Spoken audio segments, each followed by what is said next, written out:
महाभारतातील सर्वात रहस्यमय कथा राजा शंतनू आणि गंगा देवीची अद्भुत कथा। भाग 1 गंगा पृथ्वीवर का आली। नमस्कार मित्रांनो, आज आपण महाभारतातील अशी एक कथा ऐकणार आहोत जी हजारो वर्षांपासून लोकांच्या मनात अनेक प्रश्न निर्माण करत आली आहे। एक आई स्वतःच्या 7 नवजात मुलांना नदीत का बुडवते? एक पिता सर्व काही पाहूनही गप्प का राहतो? गंगा देवी पृथ्वीवर का आली होती? आणि ती प्रसिद्ध कोडी, दिवसा बहीण, रात्री नारी आणि सकाळी महतारी, यामागचं खरं रहस्य काय आहे? ही कथा फक्त एक पुराणकथा नाही, तर ती कर्म, शाप, वचन, प्रेम आणि त्याग यांचा अद्भुत संगम आहे। म्हणून ही कथा शेवटपर्यंत नक्की ऐका, कारण शेवटी जे सत्य समोर येईल ते तुमच्या डोळ्यात अश्रू आणेल। हस्तिनापूरचा धर्मप्रिय राजा। हजारो वर्षांपूर्वी हस्तिनापूरवर राजा प्रतीप राज्य करत होते। राजा प्रतीप न्यायप्रिय, सत्यवादी आणि धर्मनिष्ठ होते। त्यांच्या राज्यात कोणीही उपाशी राहत नव्हता। सर्वत्र सुख, शांती आणि समृद्धी होती। राजाला फक्त एकच दुःख होतं, त्यांना पुत्र नव्हता। राजा आणि राणी अनेक वर्षे भगवान विष्णू, शिव आणि गंगा मातेची उपासना करत होते। एक दिवस राजा प्रतीप गंगा नदीच्या काठी ध्यानस्थ बसले होते। संपूर्ण परिसर शांत होता। गंगेचा मंद प्रवाह, पक्ष्यांचा मधुर आवाज आणि अचानक संपूर्ण वातावरण तेजस्वी प्रकाशाने उजळून निघाले। गंगेच्या प्रवाहातून एक अद्वितीय सुंदर स्त्री बाहेर आली। तिच्या अंगावर शुभ्र वस्त्र, डोळ्यात दिव्य तेज, चेहऱ्यावर अलौकिक स्मित। ती हळूहळू राजाकडे चालत आली। राजा डोळे उघडण्याआधीच ती त्यांच्या उजव्या मांडीवर येऊन बसली। राजा क्षणभर आश्चर्यचकित झाले, पण त्यांनी संयम राखला। ते म्हणाले, देवी, तुम्ही कोण आहात आणि माझ्या उजव्या मांडीवर का बसलात? ती दिव्य स्त्री मंद स्मित करत म्हणाली, राजन, मी तुम्हाला पती म्हणून स्वीकारू इच्छिते। राजा प्रतीप शांतपणे म्हणाले, देवी, उजवी मांडी ही पत्नीसाठी नसते, ती कन्या किंवा सुनेसाठी असते। जर तुम्ही माझ्या डाव्या मांडीवर बसल्या असत्या तर मी तुमचा प्रस्ताव स्वीकारला असता, पण धर्म मला परवानगी देत नाही। ती स्त्री प्रसन्न झाली, कारण राजाने वासनेपेक्षा धर्म निवडला होता। ती म्हणाली, राजन, मी साधी स्त्री नाही, मी त्रिपथगा, देवांची पवित्र नदी, गंगा आहे। आज मी तुमची परीक्षा घेतली, तुम्ही ती उत्तीर्ण झालात, म्हणून मी वचन देते, भविष्यात तुमच्या पुत्राशी विवाह करीन। हे बोलून गंगा अदृश्य झाली। राजा प्रतीप नम्रपणे तिच्याकडे पाहत राहिले।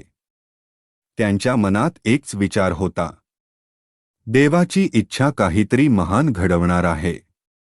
भाग 2 राजा शंतनू आणि गंगा यांची पहिली भेट। काळ पुढे सरकत गेला। काही वर्षांनी राजा प्रतीपांना एक तेजस्वी पुत्र झाला। त्याचे नाव ठेवण्यात आले शंतनू। लहानपणापासूनच शंतनू अत्यंत बुद्धिमान, शूर आणि धर्मशील होता। धनुर्विद्या, तलवारबाजी, घोडेस्वारी, राजनीती, वेदपुराण, न्यायशास्त्र अशा सर्व विद्यांमध्ये तो पारंगत झाला। प्रजा त्याच्यावर जीवापाड प्रेम करत होती। राजा प्रतीप वृद्ध झाले तेव्हा त्यांनी शंतनूला राजसिंहासनावर बसवले। राज्याभिषेकाच्या वेळी त्यांनी एक गुपित सांगितले, पुत्रा, एकेकाळी गंगा देवी स्वतः माझ्यासमोर प्रकट झाली होती। तिने मला वचन दिले होते की ती तुझी पत्नी बनेल। जर कधी तुला ती भेटली तर तिच्या इच्छेचा आदर कर। हे सांगून काही दिवसांनी राजा प्रतीप भगवानाच्या चरणी विलीन झाले. शंतनू आता हस्तिनापूरचा सम्राट झाला. त्याच्या राज्यात सर्वत्र सुख, समृद्धी आणि न्याय होता.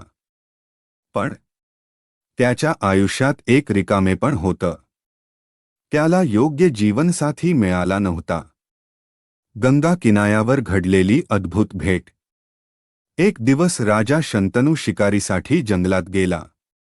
संपूर्ण दिवस शिकार करत करत तो गंगेच्या किनाऱ्यावर पोहोचला. संध्याकाळची वेळ होती. सूर्य अस्ताला जात होता. गंगेच्या पाण्यावर सोन्यासारखे तेज पसरले होते. थंड वारा वाहत होता. अचानक त्याच्या नाकात दिव्य सुगंध दरवळला. तो सुगंध पृथ्वीवरील नव्हता. शंतनू त्या सुगंधाच्या दिशेने चालत गेला. आणि समोरचे दृश्य पाहून तो स्तब्ध झाला. गंगेच्या काठी एक दिव्य स्त्री उभी होती. तिचे लांबसडक काळेभोर केस वायावर डोलत होते. तिच्या चेहऱ्यावर चंद्रासारखे तेज होते. तिच्या डोळ्यात करुणा आणि सामर्थ्य दोन्ही दिसत होते.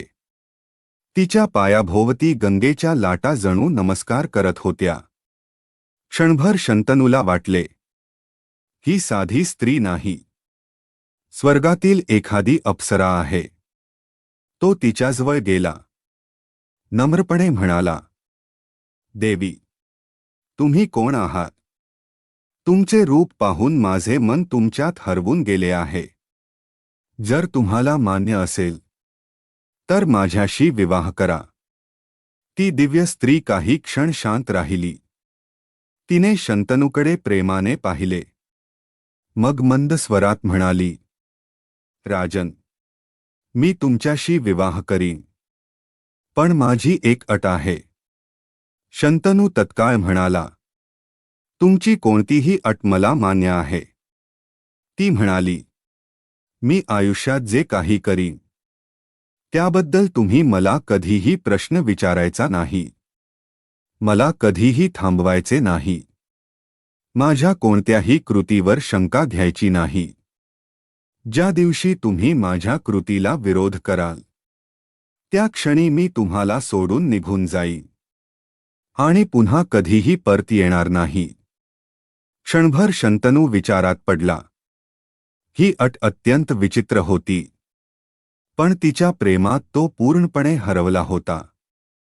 तो म्हणाला, मी वचन देतो, तुमच्या कोणत्याही कृतीत मी कधीही हस्तक्षेप करणार नाही. गंगा हलकेच हसली.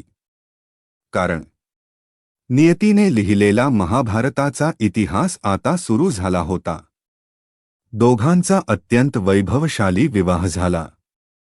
संपूर्ण हस्तिनापूर आनंदाने न्हाऊन निघाले. देवांनी पुष्पवृष्टी केली. ऋषीमुनींनी आशीर्वाद दिले. प्रजा आनंदाने नाचू लागली.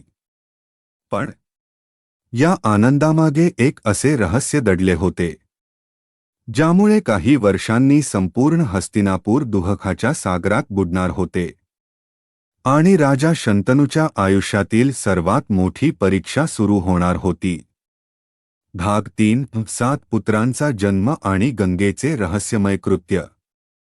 राजा शंतनू आणि गंगा यांच्या विवाहाला काही महिने झाले. संपूर्ण हस्तिनापूर आनंदात होते. राजा आपल्या राणीवर मनापासून प्रेम करत होता. गंगाही आपल्या पतीची अत्यंत प्रेमाने सेवा करत होती. तिने राजवाड्यातील प्रत्येक व्यक्तीचे मन जिंकले होते. तिच्या आगमनानंतर राज्यात अधिक सुख, समृद्धी आणि भरभराट आली. लोक म्हणू लागले, ही राणी साधी स्त्री नाही. तिच्या चरणांमुळे राज्याला देवाचा आशीर्वाद मिळाला आहे. काळ पुढे सरकत गेला आणि एक दिवस राजवाड्यात आनंदाची बातमी आली. राणी गंगेने एका सुंदर पुत्राला जन्म दिला. संपूर्ण हस्तिनापूर आनंदाने न्हाऊन निघाले. नगारखान्यात नगारे वाजू लागले. ब्राह्मणांनी वेदघोष सुरू केले. प्रजेला वाटले, आता हस्तिनापूरला युवराज मिळाला. राजा शंतनूचा आनंद गगनात मावेनासा झाला. त्याने त्या लहानशा बाळाला हातात घेतले. त्याच्या डोळ्यात आनंदाश्रू होते. तो मनात म्हणाला, देवा, आज माझं आयुष्य धन्य झालं. पण काही वेळाने गंगा शांतपणे उठली. तिने नवजात बाळाला आपल्या कुशीत घेतले. राजाकडे प्रेमाने पाहिले आणि काहीही न बोलता राजवाड्याबाहेर निघाली. राजा तिच्या मागे गेला. ती थेट गंगेच्या किनाऱ्यावर पोहोचली. क्षणभर तिने बाळाकडे प्रेमाने पाहिले.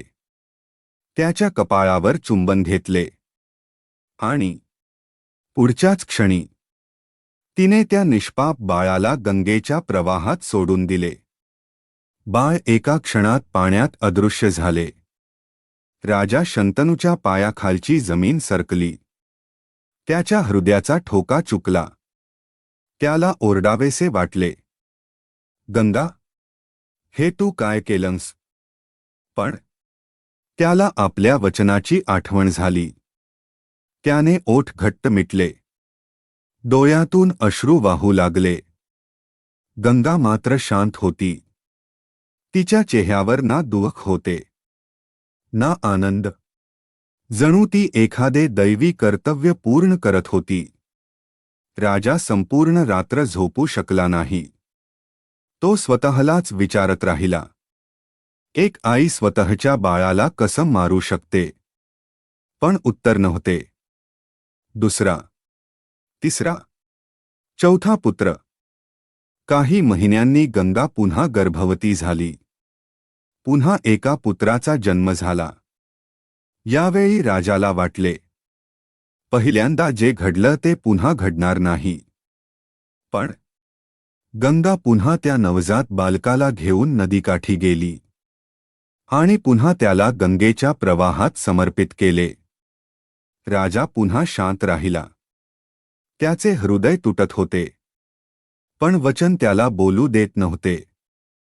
अशाच प्रकारे तिसरा पुत्र, चौथा पुत्र, पाचवा पुत्र, सहावा पुत्र आणि सातवा पुत्र.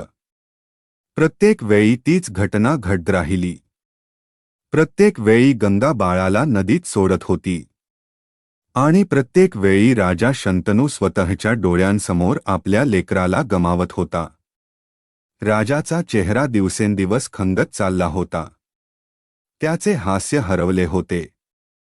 रात्रभर तो राजवाड्याच्या गच्चीवर उभा राहून गंगेच्या प्रवाहाकडे पाहत राहायचा. त्याच्या मनात हजारो प्रश्न उसळत होते. ही माझी पत्नी आहे की एखादी दैवी शक्ती? ती हे का करते आहे? या निष्पाप बालकांचा काय अपराध आहे? पण वचन मोडण्याचे धाडस त्याच्यात नव्हते. संपूर्ण हस्तिनापूरमध्ये कुजबूज सुरू झाली. लोक म्हणू लागले, राजाला वारस का राहत नाही? राणी प्रत्येक बाळाला कुठे घेऊन जाते? यामागे कोणते दैवी रहस्य आहे?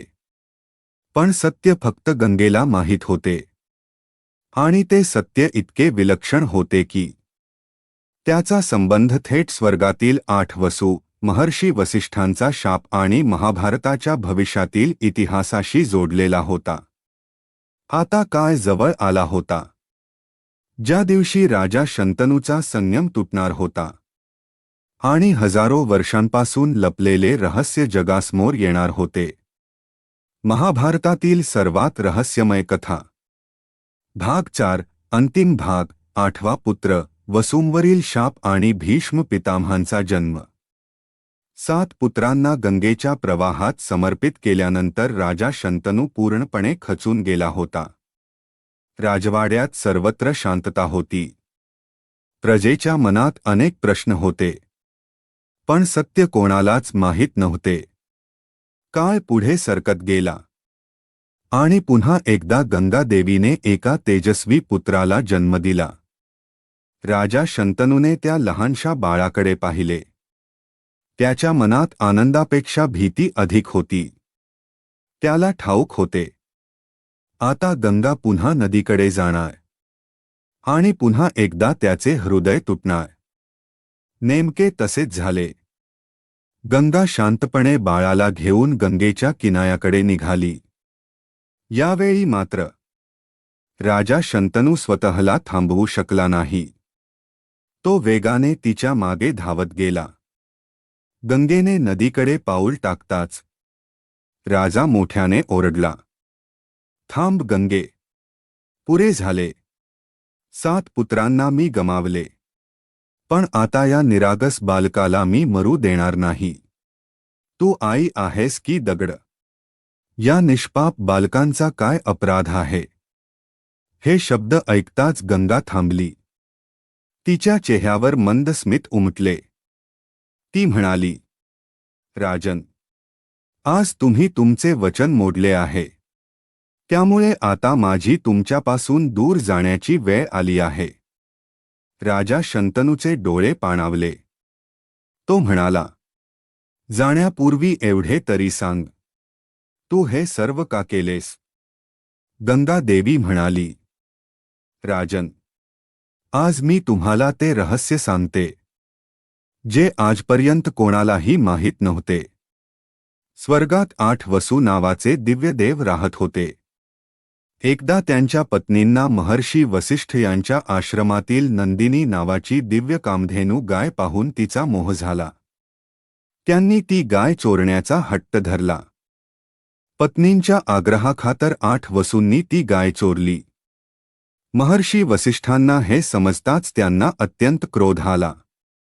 त्यांनी 8ही वसूंना शाप दिला, "तुम्हा सर्वांना मनुष्ययोनीत जन्म घ्यावा लागेल." शाप ऐकताच 8ही वसू घाबरले. त्यांनी महर्षींची क्षमा मागितली. तेव्हा महर्षी म्हणाले, "तुमच्यापैकी 7 जणांना जन्म होताच शापातून मुक्ती मिळेल. पण या चोरीचा मुख्य दोषी असलेला 8वा वसू पृथ्वीवर दीर्घकाळ राहील. त्याला महान कार्य करावे लागेल." त्या 8 वसूंनी माझ्याकडे विनंती केली, "हे गंगा माता, तुम्ही आमची आई व्हा. आम्हाला जन्म देऊन लगेच मुक्त करा." मी त्यांना वचन दिले. म्हणूनच मी 7 पुत्रांना जन्मताच गंगेच्या पवित्र प्रवाहात समर्पित केले. तो मृत्यू नव्हता, ती त्यांच्या शापातून मुक्ती होती. हे ऐकून राजा शंतनू स्तब्ध झाला. त्याच्या डोळ्यातून अश्रू वाहू लागले. त्याला समजले, जिला तो क्रूर समजत होता, ती तर देवांची करुणामयी माता होती. गंगा पुढे म्हणाली, "हा 8वा पुत्र, हा 8वा वसू आहे. याला पृथ्वीवर राहावे लागणार आहे. याच्या हातून धर्माचे महान कार्य होणार आहे. याचे नाव देवव्रत असेल. संपूर्ण आर्यावर्त त्याच्या पराक्रमाला वंदन करेल." इतके बोलून गंगा त्या बालकाला घेऊन निघून गेली. राजा शंतनू दुःखी मनाने तिला जाताना पाहत राहिला. देवव्रताचे शिक्षण. गंगा देवी देवव्रताला स्वर्गीय ऋषींकडे घेऊन गेली. महर्षी वसिष्ठांकडून वेदांचे ज्ञान, परशुरामांकडून धनुर्विद्या, बृहस्पतींकडून राजनीती, शुक्राचार्यांकडून नीतिशास्त्र, अनेक ऋषींकडून धर्म, संयम आणि शौर्याचे शिक्षण त्याने घेतले. काही वर्षांनी गंगा पुन्हा गंगेच्या किनारी राजा शंतनूसमोर प्रकट झाली. तिच्यासोबत एक तेजस्वी, बलवान, दिव्य तरुण उभा होता. गंगा म्हणाली, "राजन, हा तुमचा पुत्र देवव्रत. आजपासून तो हस्तिनापूरचा युवराज आहे." राजा शंतनू आनंदाने आपल्या पुत्राला मिठी मारली. वर्षानुवर्षांनी हरवलेले पितृत्व त्याला परत मिळाले. याच देवव्रताने पुढे आपल्या पित्याच्या सुखासाठी आयुष्यभर विवाहन करण्याची भीषण प्रतिज्ञा घेतली. देवांनी आकाशातून पुष्पवृष्टी केली आणि त्या दिवसापासून देवव्रत भीष्म म्हणून संपूर्ण जगात अमर झाला. दिवसा बहीण, रात्री नारी, सकाळी महतारी या कोड्याचे उत्तर. ही म्हण गंगा मातेबद्दल सांगितली जाते. दिवसा बहीण गंगा नदी सर्वांना समान जल देते, सर्वांचे पोषण करते, म्हणून ती सर्वांची बहीण मानली जाते. रात्री नारी राजा शंतनूची पत्नी म्हणून तिने स्त्रीरूप धारण केले, त्यामुळे ती नारी ठरली. सकाळी महतारी पहाटे लाखो भक्त गंगेत स्नान करून तिला गंगा मैया म्हणून वंदन करतात. ती सर्वांची आई बनते. या कथेचा संदेश. ही कथा आपल्याला शिकवते की देवाचे प्रत्येक कार्य आपल्या बुद्धीला लगेच समजेलच असे नाही. कधी कधी जे आपल्याला दुःख वाटते त्यामागे परमेश्वराचा मोठा हेतू दडलेला असतो. विश्वास, संयम, वचनपालन आणि धर्म यांचे पालन करणारा मनुष्यच इतिहास घडवतो. आणि ज्या आईने 7 पुत्रांना मुक्ती दिली आणि 8व्या पुत्राला भीष्म पितामह बनवले, त्या गंगा मातेचे स्थान संपूर्ण सृष्टीत सर्वोच्च आहे. जय गंगा माता.